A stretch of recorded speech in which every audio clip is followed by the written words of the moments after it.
Neemias capítulo 2.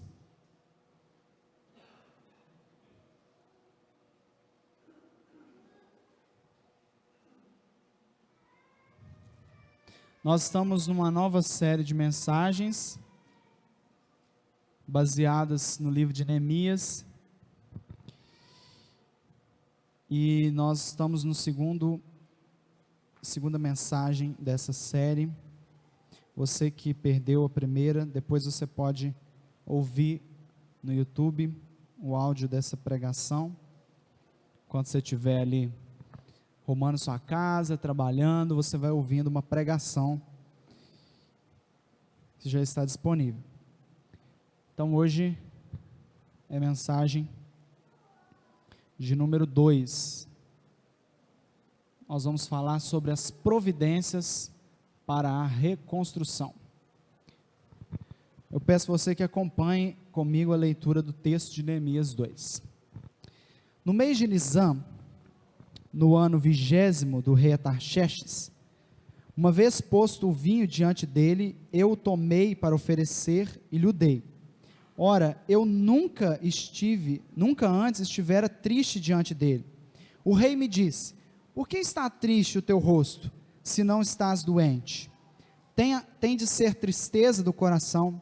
Então temi sobremaneira, e lhe respondi: viva o rei para sempre. Como não me estaria triste o rosto, se a cidade onde estão os sepulcros de meus pais está assolada e tem as portas consumidas pelo fogo? Disse-me o rei: que me pedes agora? Então orei ao Deus dos céus, e disse ao rei: se é do agrado do rei, e se o teu servo acha mercê em tua presença, peço-te que me envies ajudar a cidade dos sepulcros de meus pais, para que eu a reedifique. Então o rei, estando a rainha sentada junto dele, me disse: quanto durará a tua ausência? Quando voltarás? Aprove ao rei enviar-me, e marquei certo prazo.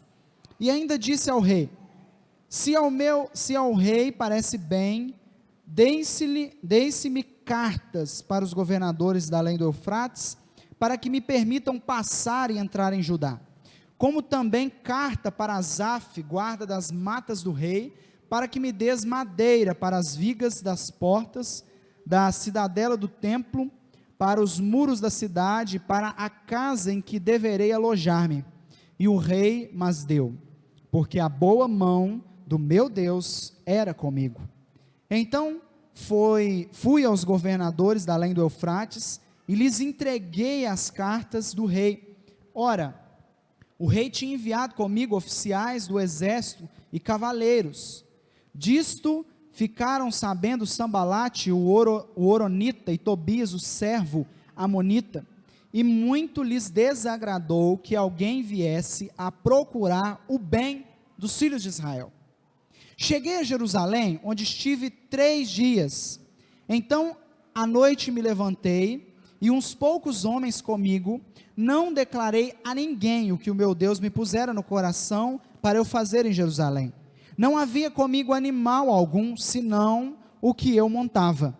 De noite saí pela porta do vale, para o lado da fonte do dragão, e para a porta do monturo, e contemplei os muros de Jerusalém, que estavam assolados, cujas portas tinham sido consumidas pelo fogo. Passei a porta da fonte e ao açude do rei, mas não havia lugar onde passasse o animal que eu montava. Subi à noite pelo ribeiro e contemplei ainda os muros. Voltei, entrei pela porta do vale e tornei para casa. Não sabiam os magistrados aonde eu fora, nem o que fazia, pois até aqui não havia eu declarado coisa alguma, nem aos judeus, nem aos sacerdotes, nem aos nobres, nem aos magistrados, nem aos mais que faziam a obra. Então lhes disse: estais vendo a miséria em que estamos, Jerusalém assolada e as suas portas queimadas. Vinde, pois, reedifiquemos os muros de Jerusalém, e deixemos de ser opróbrio. E lhes declarei: como a boa mão do meu Deus estivera comigo, e também as palavras que o rei me falara. Então disseram: disponhamo-nos e edifiquemos, e fortaleceram as mãos para a boa obra. Porém, Sambalate, o Horonita, e Tobias, o servo amonita, e Gesem, o arábio, quando o souberam, zombaram de nós, e nos desprezaram, e disseram: que é isso que fazeis? Quereis rebelar-vos contra o rei? Então lhes respondi: o Deus dos céus é quem nos dará bom êxito. Nós, seus servos, nos disporemos e reedificaremos. Vós, todavia, não tendes parte, nem direito, nem memorial em Jerusalém. Vamos orar? Feche seus olhos.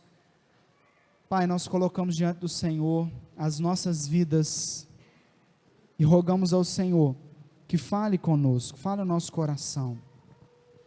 Seja servido em edificar a tua igreja essa noite, seja servido em colocar no nosso coração o desejo do coração do Senhor. Ó Deus, seja servido em edificar a tua igreja. No nome de Jesus, que as palavras dos nossos lábios e o meditar do nosso coração sejam agradáveis ao Senhor, Rei meu e Deus meu. Amém. Amém. Queridos, nós falamos hoje pela manhã na nossa assembleia que esse ano é o ano da reconstrução. Reconstrução não do novo templo, reconstrução das nossas vidas, reconstrução das nossas famílias, reconstrução do nosso ministério, da nossa liderança, do nosso casamento, reconstrução da nossa igreja, como corpo de Cristo. Então nós estamos orando para que Deus faça uma obra na nossa vida, para que Deus reconstrua os muros quebrados, para que Deus repare as brechas, para que Deus nos ajude a refazer os muros da nossa vida. Certamente, nós precisamos reconhecer que muitas vezes temos áreas das nossas vidas que estão deixando a desejar. Nós temos que reconhecer que existe parte do muro da nossa vida, das nossas muralhas, que estão com uma brecha, com um buraco, e nós precisamos refletir sobre isso, senão nós vamos continuar sendo opróbrio, como o texto da palavra de Deus diz. E nessa noite eu queria falar sobre as providências que nós devemos tomar. Na última mensagem nós falamos sobre o perfil daqueles que vão reconstruir. Você que vai reconstruir os muros da sua vida, os muros da vida do seu irmão, você que vai ajudar a reconstruir, você precisa seguir um perfil de um homem de Deus, de uma mulher de Deus, e hoje nós vamos falar quais são as providências que precisam ser tomadas para que nós possamos reconstruir os muros, reedificar as muralhas da nossa vida. Essa semana eu estava lendo um livro chamado Formigas, do William Douglas e do Davi Lago. Esse livro fala sobre as lições da sociedade mais bem-sucedida da Terra. Esse livro se propõe a falar um pouco sobre as formigas, especialmente naquele provérbio que diz, para nós observarmos a formiga. A nossa primeira tendência é: mas Senhor, a formiga age por instinto. Nós não agimos por instinto, nós somos seres conscientes do que nós fazemos. Mas o provérbio diz que Deus está nos convidando a olhar para a formiga. Deus não está deixando de saber se é um animal consciente ou não, se age por instinto ou não. O convite de Deus, a ordem de Deus é que nós devemos olhar para a formiga e observar. Você já parou para observar a formiga? Você já parou para ficar olhando ali aquelas formigas? Ou você era daquelas crianças que queimavam as pobres formigas com a lupa? Você não fez isso, né? Colocou lá a lupa e queimou as formigas. Imagine, as formigas são animais muito bem organizados, são animais que possuem uma capacidade muito grande de se organizar, de tomar iniciativa, de fazer o trabalho. Por isso que o provérbio fala, vai ter com a formiga preguiçoso. Aprenda, vai olhar e observar quem sabe trabalhar, se você não sabe. Então o livro fala tudo sobre isso. E tem uma frase que eu queria destacar, que diz o seguinte: formigas não têm medo de trabalhar, possuem iniciativa, sabem as razões de seu esforço, são organizadas e capazes de armazenar riquezas. As formigas são animais altamente capacitados. E o mais interessante das formigas, que tem a ver com a nossa mensagem, é a capacidade de tomar iniciativa. Você não vai ver a rainha saindo do conforto lá do seu buraco, do seu formigueiro, e indo até as operárias e falando o que elas têm que fazer. Elas tomam as providências. Quando elas veem que uma formiga deixou o galho e a folha para trás, elas olham aquilo e já vão lá ajudar. Vocês já repararam como é que é interessante? Então elas vão lá e ajudam a carregar. Não precisa de ninguém falar com elas. Elas percebem aquilo que precisa ser feito. A providência é algo que deve estar presente na nossa vida. O texto que nós lemos descreve o momento que Neemias, diante do rei, já que ele era o copeiro do rei, o copeiro era aquela função de provar as coisas do rei, para observar se não estava envenenado. Este era o papel de Neemias. Caso a comida ou a bebida do rei estivesse envenenada, quem morreria era Neemias. Essa era a função do copeiro. Então o copeiro tinha uma proximidade muito grande com o rei. Neemias estava ali diante do rei, servindo ao rei, mas o texto registra que ele estava sempre feliz, sempre disposto, mas um dia ele estava triste, e o rei observou isso, e o rei questionou por que ele estava triste. No capítulo anterior, na mensagem anterior, nós vimos que ele recebeu notícias da cidade, que era a cidade dele, a cidade de Jerusalém, o país dele, e ele se comoveu com aquela situação, e ele ficou incomodado com aquela situação. Então quando nós chegamos no capítulo 2, nós vemos os passos tomados por Neemias. Quais foram os passos que ele tomou para que pudesse chegar até Jerusalém e pudesse reconstruir aqueles muros? Perceba, Neemias era um homem altamente capacitado, um homem altamente centrado na sua missão. Ele sabia o que ele queria, e ele manifesta a sua tristeza diante do rei. E perceba você, Neemias sabia onde ele queria chegar. Certamente, pela proximidade que ele tinha com o rei, ao demonstrar o seu sentimento de tristeza, o rei concede a ele aquilo que ele precisava. Nós estamos falando do cativeiro assírio, ou melhor dizendo, do cativeiro medo-persa, que foi o império que tomou o lugar do império babilônico. Então nós estamos falando de um império totalmente diferente do assírio e do babilônico. Nós não estamos falando de um império opressor. Nós vamos ver uma grande diferença entre Nabucodonosor e os reis assírios, os reis medo-persas, como por exemplo Ciro, Dario, Xerxes, Artaxerxes. Nós vamos ver uma diferença. Inclusive, quando nós vamos para o início, capítulo 1 de Esdras, o rei Ciro diz: eu sou um servo do Senhor. Ele reconhece que ele era um servo do Senhor. Então nós estamos falando de reis que se comoviam até com a situação, diferente de Nabucodonosor, que teve a sua paga, que teve a sua consequência. O que aconteceu com Nabucodonosor? Comeu capim, foi pastar. Você já viu alguém pastando? Nabucodonosor. Essa foi a consequência do pecado dele.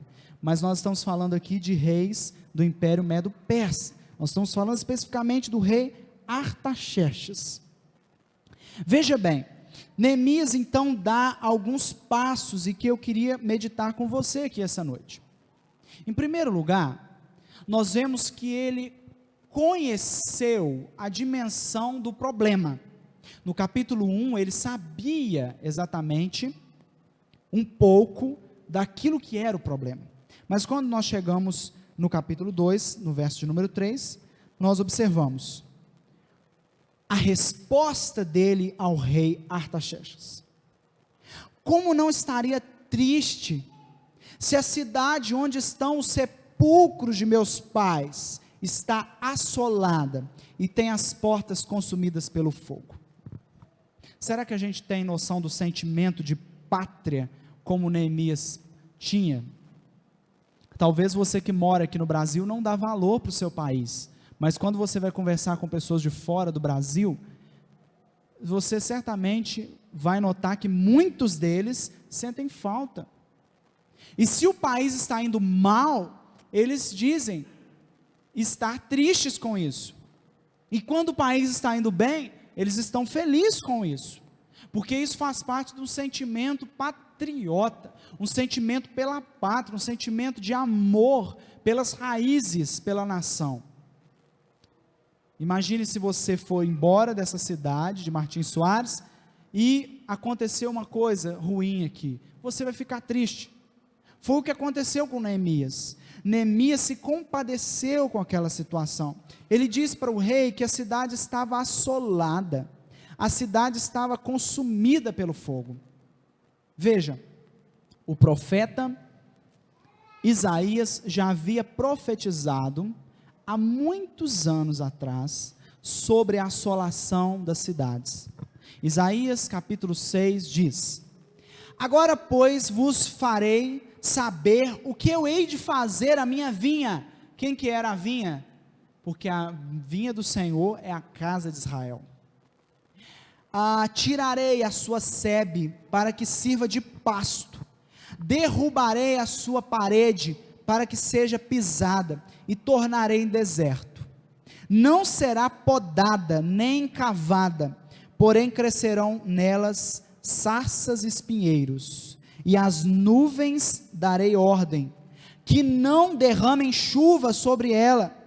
A meus ouvidos, disse o Senhor dos Exércitos, em verdade, que muitas coisas ficarão desertas, muitas cidades, muitas casas, e até as grandes, excelentes, sem moradores. Até as grandes, excelentes, sem moradores. Veja a profecia de Isaías se cumprindo na história do povo de Israel. Por que acontece isso com o povo? Por causa da idolatria. O povo é levado para o cativeiro por causa da idolatria. Deus quer ensinar o povo, o cativeiro é o ensino, é a didática de Deus, e nós vemos isso acontecendo. Veja, se nós quisermos reconstruir a nossa vida, nós precisamos reconhecer e conhecer a dimensão daquilo que nós estamos lidando. Nós precisamos ter total ciência, total dimensão dos nossos problemas. Só que muitas vezes nós não entendemos. A gente olha para o nosso problema, ou nós subestimamos e empurramos com a barriga, porque a gente pensa assim: isso daqui eu não vou resolver hoje não, vamos deixar para amanhã. Ou senão a gente olha para o nosso problema e começa a não saber o que fazer, como nós vimos na mensagem passada. Neemias parou e chorou, porque ele pensou: o que eu vou fazer diante disso? O problema era grande demais.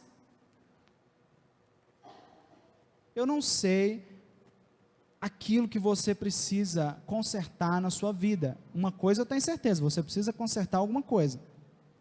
E quando você reconhece a dimensão disso que você precisa consertar, seja o seu casamento, seja a sua família, seja a sua casa, seja o seu relacionamento com seu filho, com seu irmão, com seus parentes. Quando você reconhece a dimensão do problema, você começa a resolver. Quando você começa a resolver sem antes ter dimensão do problema, você está sendo precipitado. Você está tomando providências sem saber ao certo que providências tomar. Estão entendendo? Veja bem, nós estamos falando de dimensão. Qual a dimensão do seu problema? Você tem que saber. Mas você não pode considerar um problema grande demais como pequeno.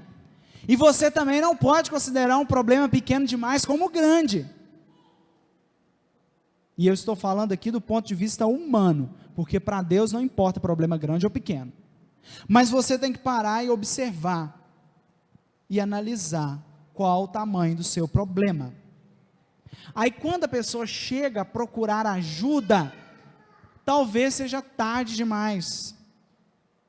Talvez seja tarde demais, porque ele não parou para analisar o tamanho do problema, a dimensão do problema e deixou para depois, para resolver depois, e aquilo foi acumulando. Quando chega no momento em que não dá mais. Neemias conhecia claramente qual era a dimensão do problema que ele iria enfrentar. A segunda coisa que nós podemos ver nesse texto é que ele planeja os detalhes. Veja o verso 7 e 8. O rei chega para ele e fala: Neemias, estou vendo que você está triste. O que está acontecendo? Ah, rei, minha cidade está acabada. Aonde meus pais estão enterrados está destruído. O que você quer, Neemias? Essa é uma pergunta muito perigosa. Você já lembrou quem já fez essa pergunta? João Batista. Vocês lembram da morte de João Batista? A filha de Herodias. O que você quer? Pede o que você quiser. Vocês lembram de Esther no banquete? O que você quer, Esther? Pode ser metade do meu reino que eu te dou. É uma pergunta complicada. O rei se coloca à disposição para ajudar. Você conhece alguém que se coloca à disposição para ajudar? Se você conhece, primeiro você tem que louvar e agradecer a Deus, porque ninguém está preocupando com a vida de ninguém de hoje em dia. Então, se alguém está preocupado com você e se colocou para ajudar, querido, louve a Deus, porque ninguém está nem aí com a vida de ninguém. Nós estamos vivendo dias de total descaso, nós estamos vivendo dias que cada um por si, cada um no seu quadrado, toma conta da sua vida. Você já viu aquelas camisas de toma conta da sua vida? Você já viu? É isso, toma conta da sua vida, você já se posiciona, toma conta da sua vida, deixa eu viver minha vida. Então nós estamos vivendo esses dias. Quando alguém se coloca à disposição, nós temos que aproveitar. Foi o que Neemias fez. Neemias então pede o acesso à terra, ele pede cartas para os governadores da além do Eufrates, porque ele já preveu, por isso que eu estou falando de planejamento, ele preveu que ele ia chegar. Está igual a gente vai registrar ata no cartório. A gente já prevê o que o dono do cartório vai falar. Porque a gente já está tão com os donos do cartório, que toda hora chega lá e manda mudar alguma coisa, então a gente já, deixa eu mudar isso daqui, porque ele vai chegar e vai mandar eu mudar, então já vou chegar, toma. Então, veja bem, ele prevê o que ia acontecer. Eu vou chegar lá, o rei, os soldados, a guarda vai perguntar: o que você está fazendo aqui? Ah, eu vim reconstruir os muros. Com ordem de quem? Com ordem de quem? Aqui, ó, com ordem do rei Artaxerxes, Dá licença que eu vou passar. É isso. Neemias era inteligente, ele planejou. Depois, ele pediu recursos. Querido, se alguém estendeu a mão para você, peça. Peça. Neemias pediu. Olha, eu quero materiais para a reconstrução do templo. Ele falou o seguinte: olha, eu quero madeira para as vigas das portas da cidadela do templo, para os muros da cidade e para a casa em que devia alojar-me. Ele pensou até em fazer uma casa para ele. Eu quero tudo. Eu quero chegar lá com os materiais. Imagine, ele já foi com o negócio pronto. Ele se planejou. E chegou preparado para fazer o que tinha de fazer. A nossa vida falta muito planejamento. Vocês já pararam para pensar? Ou falta planejamento ou falta cumprimento do que foi planejado. Ou nos falta sentar e calcular, ou nos falta cumprir o que foi planejado. Você já viu elefantes brancos, obras que foram começadas e não foram concluídas? Falta de planejamento. Quando nós falamos de obra de igreja, hoje de manhã nós comentamos isso daqui. Nós estamos falando de uma obra que já está no script, no planejamento dela parar. Então nós já estamos planejando que ela possa parar. Nós já estamos contando com isso. Não que nós não tenhamos fé, mas nós já estamos planejando. Pode ser que precisa parar. Então, já ninguém assusta não. A gente já falou aqui na Assembleia, ó gente, se acabar o dinheiro, e o dinheiro vem do nosso bolso, não tem mais dinheiro, nós vamos arrumar o quê? A obra para, vamos parar a obra. Na nossa vida, é assim. A gente senta e planeja. Vai dar? Não vai. Isso daqui dá? Não dá. Você já planejou comprar tantas coisas no ano e você não parou para calcular se o seu salário vai dar? Isso acontece demais. Você está começando 2020 pensando assim, olha, eu vou comprar isso. Aí você calculou. Peraí, eu tenho que viver 10 anos para comprar isso. Isso não dá para comprar dentro de um ano. O planejamento é fundamental, nós precisamos planejar se nós queremos reconstruir. Querido, nós estamos falando aqui de uma vida diante da presença de Deus, nós temos que planejar. Eu assisti uma mensagem há alguns dias, falando sobre colocar em prática aquilo que aprendemos. O livro Formigas também fala sobre isso. Nós saímos aqui da igreja, ouvindo mensagens, a gente ouve a mensagem, sai da igreja, e a gente pensa assim, eu preciso mudar isso na minha vida, e só fica nisso. Você reconhece que precisa mudar, ou seja, você está no primeiro degrau, você reconheceu que precisa mudar, foi o que Neemias fez em primeiro lugar. Em segundo lugar, você tem que colocar no papel o que você vai fazer para mudar, porque se você coloca lá na sua meta para 2020, eu quero orar mais, pelo amor de Deus, você precisa especificar o que é orar mais. O que é orar mais para você? Eu orava 1 minuto, eu quero orar 2. Eu orava uma vez por dia, eu quero orar 2. Você coloca, e agora o que eu vou fazer para cumprir isso? É o que a gente nunca faz. A gente tem dificuldade, a gente tinha que anotar, gente.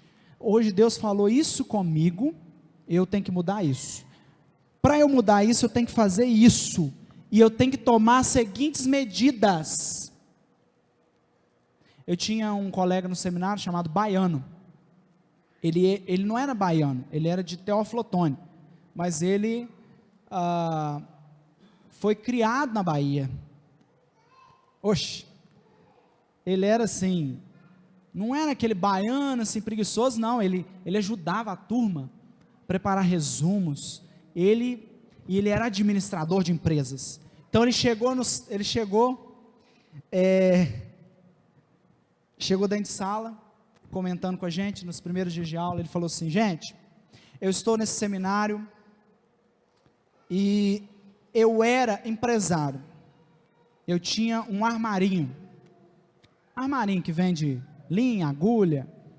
Eu vendi meu armarinho. E eu calculei, eu vou poder gastar tantos reais e tantos centavos por mês durante os 4 anos de seminário. E assim ele fazia com a nossa vida. Ele fazia planilhas para ajudar a gente, ele fazia resumos para ajudar a gente, e assim nós formamos. É lógico, cada um cumprindo o seu papel, ninguém colou na prova. Então, nós precisamos planejar e colocar realmente o que precisamos fazer para resolver o que queremos resolver. Não adianta só falar que tem que resolver, tem que sair como vamos resolver. Neemias já tinha tudo na cabeça, ele botou isso no papel e falou: rei, eu quero cartas, eu quero material, e é isso, estou indo. E o versículo, perdi aqui, versículo 6, final do versículo de número 6, ele diz: marquei certo prazo. Ele tinha até prazo para voltar. Vocês já pararam para pensar nisso? Ele tinha até prazo para voltar, porque a mulher do rei, o rei já estava preocupado, não é mesmo? Mas você não pode, né? A gente gosta de você, você vai ficar longe. Veja, Neemias tinha tudo na cabeça. Terceiro lugar, avaliar a extensão do trabalho. O capítulo 2, versículo 12 diz: não declarei a ninguém o que o meu Deus me pusera no coração para eu fazer em Jerusalém. Gente, Neemias pegou sua caravana. Se você for ler Esdras não aceitou a caravana do rei para ir com ele, reconstruir junto com Zorobabel o templo. Neemias aceitou. Eu quero. E ele pegou a caravana que o rei ofereceu e vamos embora. Chegando lá, o texto descreve de maneira muito interessante. Eu fico imaginando, porque o texto diz que ele saiu à noite. O verso de número 13. O verso de número 13 diz que ele saiu à noite. E ele não levou consigo animal nenhum, ele não levou ninguém. Imagine você levantando aqui Martins Soares, bem de madrugada, de noite, está todo mundo dormindo, e você começa a andar de burrinho na cidade, observando o que precisa ser feito. Foi isso que Neemias fez. Ele não levou nem animal, não levou ninguém com ele, e começou a avaliar quais são as dificuldades. O texto diz que teve lugar que ele chegou que não dava nem para o burro passar. Veja, ele chegou a lugares que o burro não passava. Então você consegue imaginar que lugar que era esse? Se o burro não conseguia passar, burro, jumento, sei lá o que era, que ele estava. Se o jumento, o burro não conseguia passar, que lugar era esse? Sabe, quando Nabucodonosor destruiu Jerusalém, Nabucodonosor acreditava que havia ouro ali, debaixo daquelas pedras. Então eles acabaram com tudo, eles queimaram tudo, eles deixaram a cidade devastada. O mais interessante disso daqui é que ele, Neemias, fez uma avaliação individual, sondando o território. Querido, para você reconstruir aquilo que você precisa reconstruir, você precisa de um momento no secreto. É isso que você precisa. Você precisa de umas férias. É isso que você precisa, para pôr as coisas no lugar. Sexta-feira, o Luciano me ligou. Aqui, os trem está aqui, os livros estão aqui, os documentos. Estou indo de férias. Falei, graças a Deus. Tiram as férias. Ninguém aguenta. Ninguém aguenta, irmãos. Um dia o pastor estava saindo de férias, na porta da igreja, a irmã, e se fizer essa piadinha aqui comigo também, eu já vou falar a mesma resposta. Pastor, mas o diabo não tira férias. Aí o pastor falou assim: é por isso que a vida dele é um inferno. Você já pensou? Não tem descanso.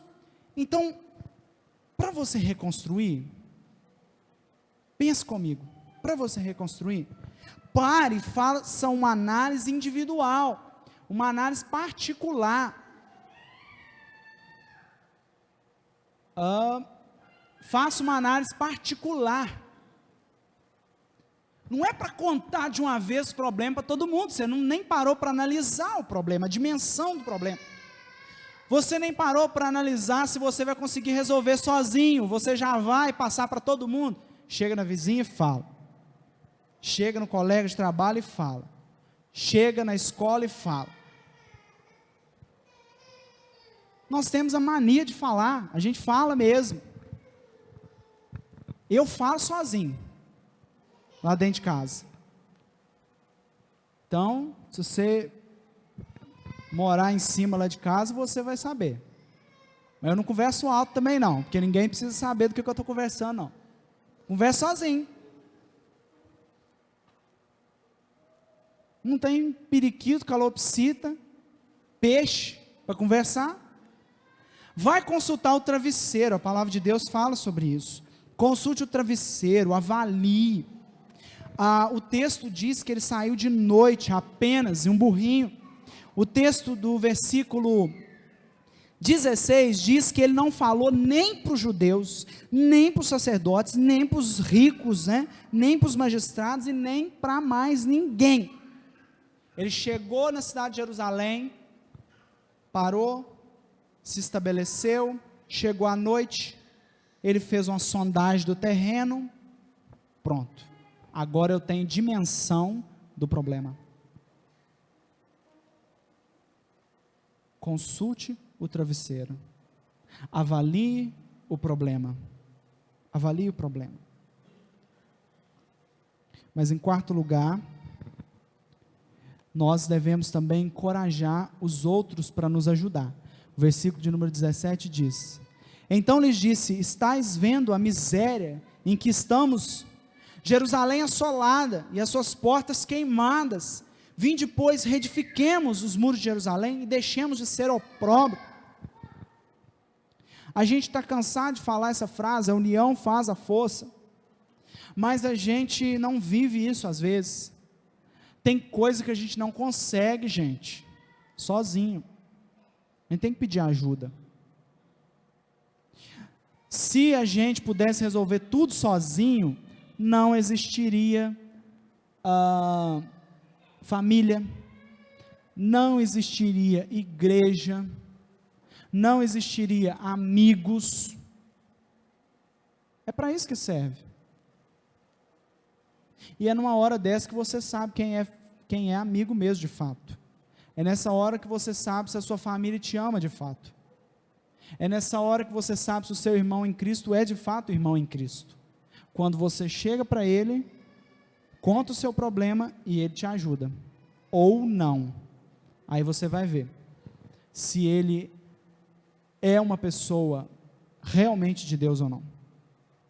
Ou se é uma pessoa que falta o discernimento. Então, lembre-se da formiga de novo. Lembre-se da formiga. Formigas não trabalham sozinhas. Formigas vivem em conjunto. O formigueiro, ele é muito importante. Ele é muito importante. Quando vem a chuva, o que as formigas fazem? Junta tudo para fugir. A rainha fica ali no meio. Veja, precisamos, e aqui eu não falo de sair contando seus problemas para qualquer um. Você não é bobo, você sabe do que eu estou falando. Eu estou falando de pedir ajuda. Reconstrução desse porte só com ajuda. E hoje eu falei aqui de manhã, volto a lembrar do que eu disse. A nossa união será exercitada, como um presbítero falou, falta de união na igreja, falta de comunhão, falta de união nessa igreja. IPMS não tem união. Nós vamos exercitar essa união. Nós vamos aprender a depender um do outro. Nós vamos aprender a unir. Vai começar sábado isso. Sábado Deus já vai testar o nosso coração. Sábado nós vamos, tirar as telhas e a madeira do salão. Vamos ver quem vai estar aqui para ajudar. Já vai praticando a mensagem que você aprendeu aqui agora. Apareça aí no sábado, de manhã. Se você trabalha de manhã, né, infelizmente. Se de tarde a gente ainda estiver aqui, o que eu acho difícil, mas apareça, porque a união vai conseguir ajudar a resolver. Veja, eu conheço uma família que tinha uma característica muito interessante. Quando os filhos iam estudar, o pessoal tudo ajudava. Vamos supor, vamos pegar aqui a família da Sônia como exemplo. Vamos supor, a menina ali, a Bibi, vai estudar. Aí todo mundo ajuda, a Geralda, quem mais? A Solange, Silvana, junta todo mundo e ajuda. Olha que interessante. Estão ajudando. Uma família ali de Durandé, um ajudando o outro. Vocês já pararam para pensar nisso? Isso é chamado união. Encorajar os outros a nos ajudar, porque nós não conseguimos sozinhos. Em último lugar, nós devemos depositar nossa confiança em Deus. Neemias fala 2 vezes no texto isso, versículo 8 e versículo 20. E o rei, mas deu o quê? A ajuda que ele tinha pedido. Porque a boa mão do Senhor, meu Deus, era comigo. Deus ajudou, o rei ajudou porque Deus mandou ele ajudar. O Deus do céu é quem nos dará bom êxito. Nós, seus servos, nos disporemos e reedificaremos. Veja, quem que vai reconstruir? Quem que vai nos ajudar no final das contas? É Deus. Você precisa entender de uma vez por todas, que Deus é o principal interessado em que você cresça espiritualmente. Deus é o principal interessado em ver você crescendo, em ver você pulando de degrau em degrau, em ver você prosperando, em ver você crescendo financeiramente, espiritualmente, intelectualmente. Deus é o principal interessado nisso, porque a palavra diz que quem começou boa obra há de completá-la, e essa obra é completa, não é apenas salvação. Deus nos transforma, Deus nos restaura por completo. Foi Ele que permitiu que a nação de Israel estivesse cativa, que Judá fosse assolada, e foi Ele mesmo que proveu os meios para sair do cativeiro. Foi Ele que proveu os meios para a reedificação do templo, foi Ele que proveu os meios para a reedificação dos muros. É Deus, irmãos, é Deus que vai nos ajudar a concluir essa obra, a obra de pregar o evangelho nessa cidade, a obra de ter congregações nos córregos, nos distritos, nos bairros. Nós temos uma cidade que carece da pregação do evangelho. É Deus que vai nos fazer ter bom êxito. E eu queria encerrar convidando você a refletir comigo. O primeiro passo que você deve tomar é reconhecer que precisa de uma reconstrução. É reconhecer que você não vai fazer nada sem antes parar e reconhecer: eu preciso mudar isso ou aquilo. Nós temos que tomar cuidado com a apatia. A apatia, ela só vai nos levar à ruína. É você cruzar os braços. Você não precisa morrer. A morte acontece aqui em vida. Você conhece alguém que tem câncer e que resolveu lutar. Eu fui visitar essa semana a Marlene e o Batista. Batista está lá, sofrendo.